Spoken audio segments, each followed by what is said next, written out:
Buenas noches, bienvenidos a este apartado, a este live que os quiero hablar, que os quiero contar, que está relacionado con las hormonas, no las hormonas, sino con los dolores menstruales en las mujeres y con la prostatitis en el hombre. Fijaros que qué curioso es todo esto, que, que nuestras madres, las mías, por ejemplo, la mía, no tenían dolores menstruales. Tuvieron muchos hijos, la mayoría, la mayoría 7, 10, 11, 5, y tenían las reglas siempre bien, no tenían compresas, utilizaban paños y cosas así. Era lo que había, ¿no? Pero nunca se quejaban de dolores de la regla. Tenían Era una vida en la que, bueno, nuestras madres no pasaron la guerra, pasaron la posguerra cuando eran pequeños, cuando eran niños, pero luego ya crecieron con una vida más o menos normal y se hacían matanzas en los pueblos, se comía la carne de los cerdos, se comía carne de... Se tenía granjas, teníamos granjas de conejos, de gallinas, huevos, todo ese tipo de cosas, ¿no? Y se comía pues lo que se hacía en casa, fundamentalmente. Y había poco en las tiendas, no había mucho en las tiendas, garbanzos, judías y poco más. Eh, el dulce que había fundamentalmente era el azúcar, ¿eh? Del cual se pecaba bastante, pero que haciendo ajuste de cómo eran las cosas entonces o cómo era la alimentación entonces y cómo es ahora y lo que se trabajaba entonces y lo que se trabaja ahora, pues nos lleva a conclusiones como que el azúcar es el menos grave. Es más grave un hidrato de carbono complejo con gluten incorporado que el azúcar de entonces, ¿no? Que era simplemente remolacha azucarera molida, luego seca y otra vez molida era un polvo blanco y nada más. Era el líquido de la remolacha convertido en azúcar. En definitiva, no era tan grave como es ahora, ¿no? Lo que hay, que está el azúcar en todas partes y hay azúcares muy sofisticados, muy refinados y de otras y también de la fructosa, ¿no? De la fruta y de otras frutas mucho más potentes. Pero bueno, no voy a hablar de eso. Quiero hablar del dolor de las reglas. Mira, el dolor de las reglas en la mujer. Y cada 28 días la mujer tiene una regla, ¿no?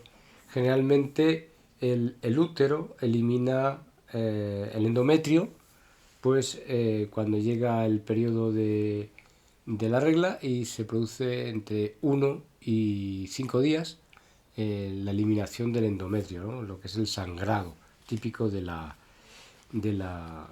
regla.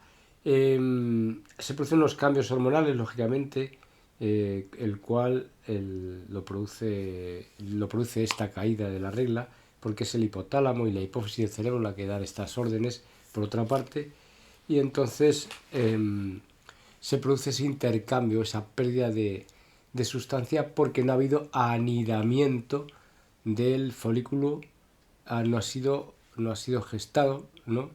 Por ningún espermatozoide, con lo cual lo único que ocurre es que bueno, como no ha habido un anidamiento, pues se produce el derrame sanguíneo y ya está. El folículo va cayendo cuando le pertenece a los 28 días por la trompa de falopio, y ahí es donde se tiene que fecundar. De hecho, empieza a los 13, alrededor de los 12, 13 días, es cuando la mujer tiene una subida de estas hormonas, de estrógenos y progesterona y estrógeno, y testosterona, con lo cual tiene la libido mucho más subida, y es el momento, porque ese es el momento de la fecundación, lógicamente es donde está a punto de desprenderse el folículo y entrar en la trompa, y entonces ahí, si se produce una relación sexual y los espermatozoides alcanzan la trompa del falopio, pues lógicamente es donde se va a producir la fecundación, y cuando ya termina de caer el huevo fecundado, lógicamente anida en el endometrio, y el endometrio pues ya no se derrama, no se rompe, y entonces cambian las hormonas para alimentar a ese futuro bebé, ¿no? que va a nacer. Pero cuando no es así, pues se rompe el endometrio, y lo normal que está ocurriendo desde hace ya eh, pues desde hace ya por lo menos muchos años, no sé, desde hace ya 40 años o más, es que se vienen quejando las mujeres de dolores menstruales, ¿no?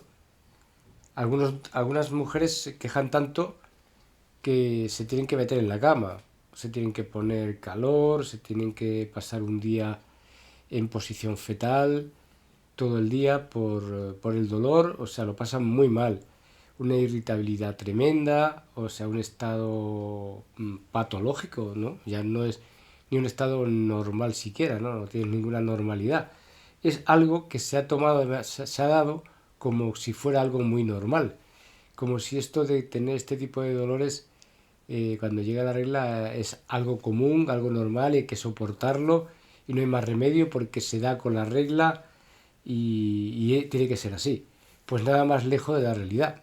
Evidentemente que la regla tiene que venir, puede haber algunos cambios emocionales porque hay un cambio de hormonas, hay una bajada de unas y subida de otras, y en definitiva se puede haber alguna inflamación más por esas hormonas de los pechos, alguna molestia, pero son molestias que no tienen que dar dolor ni tienen que hacer que la persona acabe metiéndose en la cama o pasando a base de analgésicos, tener que pasar esos 5 4 5 o 6 días de la regla, que algunas personas pasan muchos más días con este problema.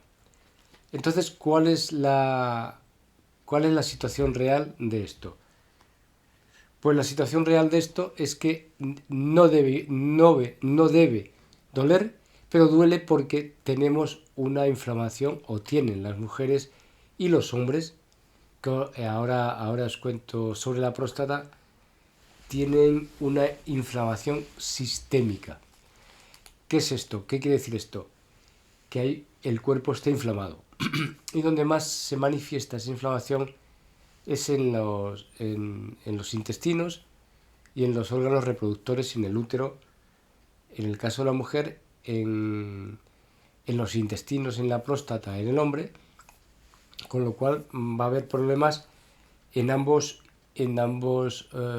géneros. La mujer tiene este tipo de problemática, tiene una alteración del endometrio, tiene una alteración de los ovarios, los cuales acaban siendo poliquísticos, y tienen un problema a veces incluso de falta de regla, de amenorreas o dismenorreas, y también suelen tener infertilidad, problemas de fertilidad que cuesta muchas veces, no consiguen muchas de las mujeres, que las cuales les afecta demasiado con esta inflamación sistémica, y les produce dificultades para poderse quedar embarazadas.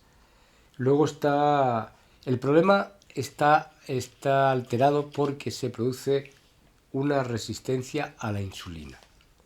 Hay un desequilibrio hormonal y un estrés crónico, el cual también eleva el cortisol, siendo el cortisol uno de los precursores que va a bloquear incluso el funcionamiento adecuado de la insulina. Fijaros que la pescadilla que se muerde la cola, ¿no?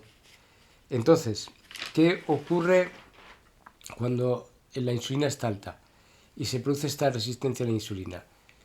Mirad, cuando se habla de provocar una resistencia a la insulina, o que se produce, es por el exceso o la continuidad de la ingesta de carbohidratos, la ingesta de azúcar, dulces, frutas, pan, harinas, todo tipo de derivados y de hidratos de carbono, incluso el arroz, el maíz, exceso de ingesta de legumbres. Bueno, pues todo esto, con el paso del tiempo, lo que provoca es una resistencia a la insulina.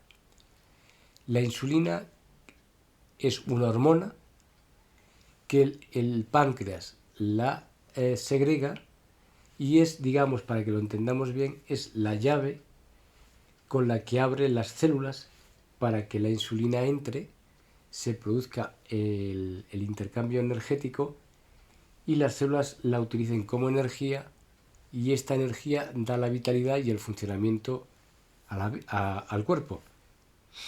Pero ¿qué ocurre cuando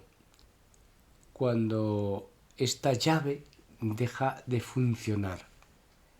No entra adecuadamente en la cerradura de las células.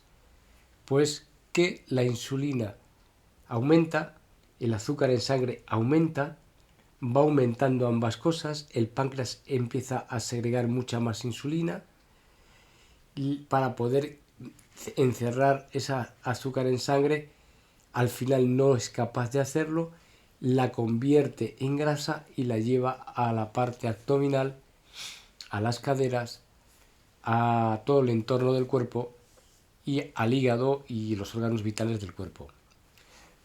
Perdón. ¿Qué ocurre con esto? Que vemos que las personas a veces se convierten en obesas, pero no todas. Hay personas que no se convierten en obesas y eso no quiere decir que no estén padeciendo el mismo problema. Entonces, con resistencia a la insulina, ¿qué va a pasar? Inflamación crónica. Inflamación crónica de órganos genitales masculinos y femeninos en el interior. El hombre en la próstata, la mujer en el útero y en los intestinos. Por eso las digestiones son malas, por eso se convierten la comida en pesadez para digerir, en dolor, gases, estreñimientos o diarreas. Entonces, todo ese tipo de problemática está provocada por una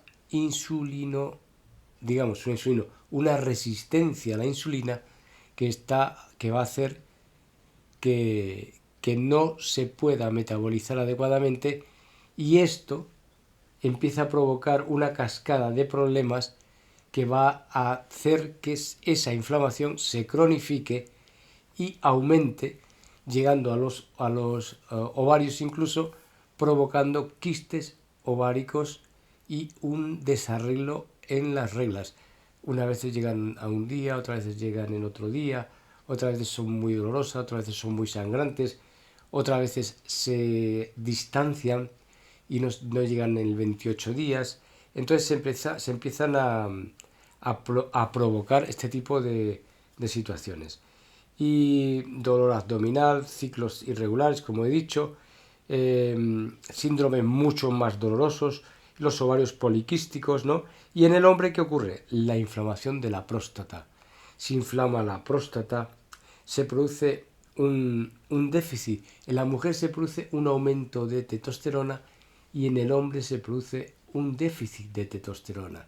Entonces, ¿qué ocurre? Al hombre le aumentan los estrógenos y a la mujer al contrario. La mujer empieza a tener vello en la cara, el hombre empieza a tener pechos de mujer, con lo cual se desconfigura, no tiene el deseo sexual que debería tener normalmente, y lo que es genéticamente se notan, veréis que hay hombres que parece que tienen tetas de mujer, ¿no? Y es porque se ha provocado una alteración en los estrógenos, en la testosterona, que ha bajado y han subido los estrógenos. Y esto ocurre con el exceso de insulina en sangre, el exceso de azúcar e insulina. Los hidratos de carbono provocan este desarreglo hormonal y entonces se produce digamos, un desconcierto metabólico, una homeostasia perdida, de manera que tanto el hombre padece de una prostatitis, algo que no debería existir. Imagínate que cuando vas cumpliendo años, si tenemos una próstata así, lo normal es que con el paso de los años tu próstata incluso encoja un poco, quiere decir que se haga más pequeña. ¿Por qué? Porque se le da menos utilidad. Porque la próstata es el líquido seminal donde luego se meten los espermatozoides a través del conducto deferente de los testículos, llegan ahí a la próstata, y la próstata, cuando hay una eyaculación, la próstata suelta el líquido seminal con los espermatozoides, empujándola cuando se produce estas contracciones de los músculos del pene, y se dispara hacia el útero de la mujer. En el caso en el que eso se practique cada vez menos, el único problema que debería existir es que la próstata es más pequeña, no mucho más grande. Pero ¿por qué se le vuelve al hombre más grande la próstata? Porque come hidratos de carbono, se atiborra a frutas, toma postre después de las comidas, toma alcohol, toma un exceso de pan. El pan, hay un libro por ahí escrito por un psiquiatra que habla del pan, y le titula Cerebro de pan, porque el pan lo que acaba es provocando obstrucción funcional de las neuronas, porque el azúcar lo que hace es bloquear el funcionamiento adecuado de las neuronas, provocando otras patologías neurológicas que ya hablaremos de ellas en otro momento. Hoy estamos hablando de las hormonas, del crecimiento del endometrio, del dolor en el endometrio, de la inflamación crónica que provocan los hidratos de carbono y ese síndrome menstrual que tienen las mujeres y esa inflamación prostática que tienen los hombres, que a veces se convierten en cánceres, ¿no? ¿Cómo se podría revertir esto? Pues simplemente, mira, de una manera muy sencilla, disminuyendo los hidratos de carbono al máximo, aumentando la ingesta de grasas saludables, que serían las grasas directamente de la carne animal, derivado de los animales, de los pescados, de los huevos, del queso, de la mantequilla de vaca y poco más, animales de todo tipo, quiero decir, sobre todo tomar grasa.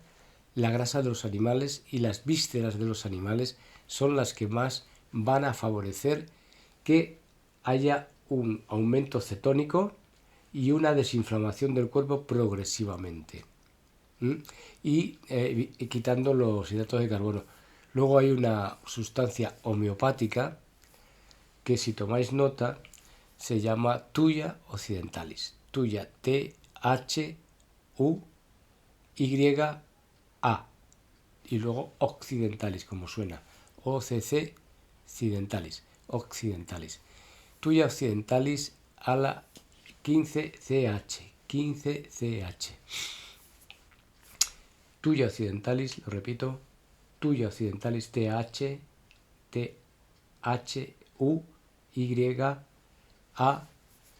occidentalis, a la 15CH. Ese es el potencial. Estos son 3 granulitos o 4 debajo de la lengua, que se utilizan con el mismo taponcito, se saca y se coloca debajo de la lengua. Se debe comprar en farmacias sin receta médica. Sin receta médica. Dejamos los hidratos de carbono, fundamental, si no, no hacemos nada. Aumentamos la ingesta de grasas animales, no vegetales. Seguís un poco las dietas que voy pasando todos los días, que se puede cocinar los huevos con agua y mantequilla sin ningún problema y no hace falta echar aceite. Se puede hacer la carne también, se puede cocer la carne con menos aceite y más agua, de manera que se hagan cocidos, que se hagan hornos, que se hagan planchas, pero que no friamos. No freír los aceites. Mira, ni de oliva, simplemente se pueden freír aceites que sean de animal, de cerdo fundamentalmente, que es la que más grasa tiene, y luego los filetes, las carnes, todas con su propio jugo se pueden hacer sin necesidad de poner nada. El aceite de coco natural, de coco biológico, se puede utilizar, es muy denso, y la mantequilla. Pero no uséis aceites vegetales, lo repito 1001 vez. Los aceites vegetales os inflaman mucho más todavía y más problemas cardíacos. El cáncer va en cabeza, el cardíaco va después. Imaginaros, son primos hermanos, ¿eh? Cáncer y cardíaco son primos hermanos. Vienen todos de la misma génesis. ¿Por qué vienen de la misma génesis? Porque unos seréis diabéticos y acabaréis con problemas cardíacos o cáncer, y otros seréis prediabéticos y acabaréis con problemas cardíacos y demencia, o problemas demenciales o cerebrales. Esto es así. Prediabético, problemas cardíacos y problemas mentales. El diabético, problemas cardíacos, problemas vasculares y cáncer. Pero también se puede cambiar la historia, porque son primos hermanos. Todo viene derivado casi que de lo mismo, del exceso de azúcar. Sabéis que los cánceres se alimentan con azúcar, ¿no? ¿Para qué voy a decir más? Sabéis que a los diabéticos a muchos les cortan las piernas, los dedos, les amputan una pierna, luego la otra, ¿no? ¿Sabéis también? Entonces no estoy diciendo ninguna tontería, ¿no? Quiero decir que el azúcar acaba alterando los vasos. Y no solamente altera los vasos de las piernas, las arterias y las venas, sino también del cerebro, con lo cual la demencia está servida. Le llaman demencia tipo 3 al Alzheimer, porque a veces no se manifiesta en el diabético puro, sino en el prediabético. El prediabético, demencia. Pues si nunca tuvo diabetes, ¿y ahora qué va a tener? ¿Diabetes en el cerebro? Sí, diabetes en el cerebro. Sus vasos han dañado el cerebro, las neuronas. El azúcar ha dañado las neuronas, porque se produce una inflamación y se van cerrando, se van alterando.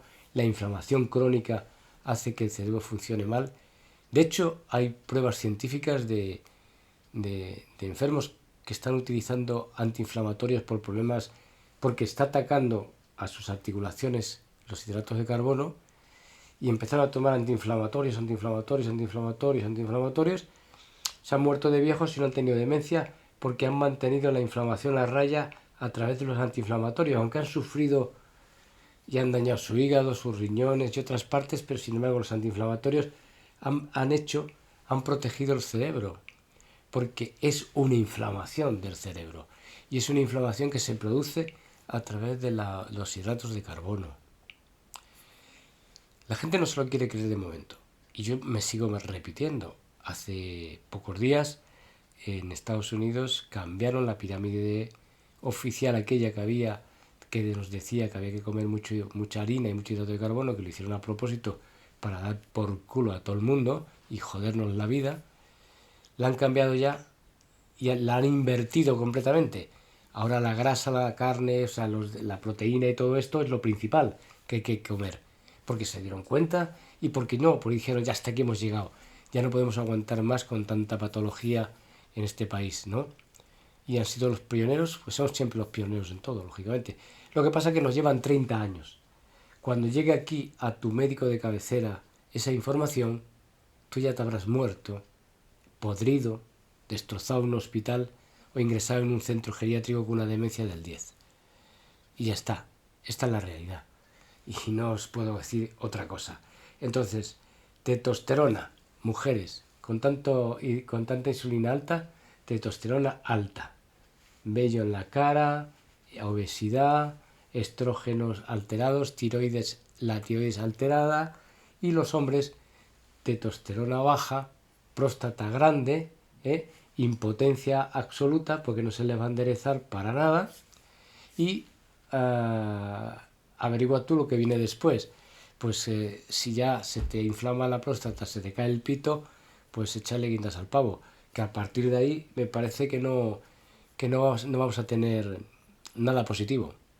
Así que no me quiero alargar más con este live, y lo que he dicho, si alguien está interesado, pues le dé vuelta para atrás al vídeo y que escuche lo que he dicho para mejorar su salud, que es muy simple, muy fácil de hacer, pero muy difícil de mantener desde el punto de vista psicológico, porque si tienes hambre, bebe más agua, échale sal, que ya hablaré de la sal.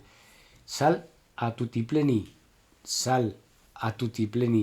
que nadie te diga que no debes tomar sal. Eso sí, si te atiborras a hidrato de carbono, no tomes sal. No tomes ni gota de sal. Ahora, si no tomas ni gota de hidrato de carbono, toma la sal que te salga de las narices. Porque la tienes que tomar, además, la tienes que tomar porque tienes que funcionar con sal. Porque ya lleva los hidratos de carbono, sal, no hay que tomar más sal. En principio porque también bloquean las células, no se puede tomar. Pero cuando se toma hidrato de carbono, tienes que tomar sal, se elimina toda la sal que te sobre, pero tienes que tomarla para funcionar adecuadamente bien. No me extiendo más, un saludo muy grande y espero que, bueno, pues que me sigáis, ahí estoy. Los que os queráis suscribir, yo os lo agradezco, y los que no, pues también. Pero, oye, investigar lo que digo, que si creéis que es una tontería, pues hay hoy día, el que no investiga es porque no quiere. Hay montones de vías de investigación. PubMed, que es una revista científica, podéis entrar en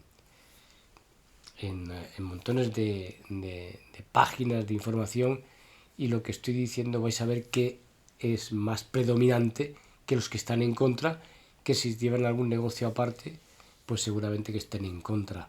Pero el que esté en contra solamente está haciendo daño a la población, como se ha demostrado hasta ahora. ¿Vale? Un saludo y nada, nos seguimos viendo por este canal. Chao, chao.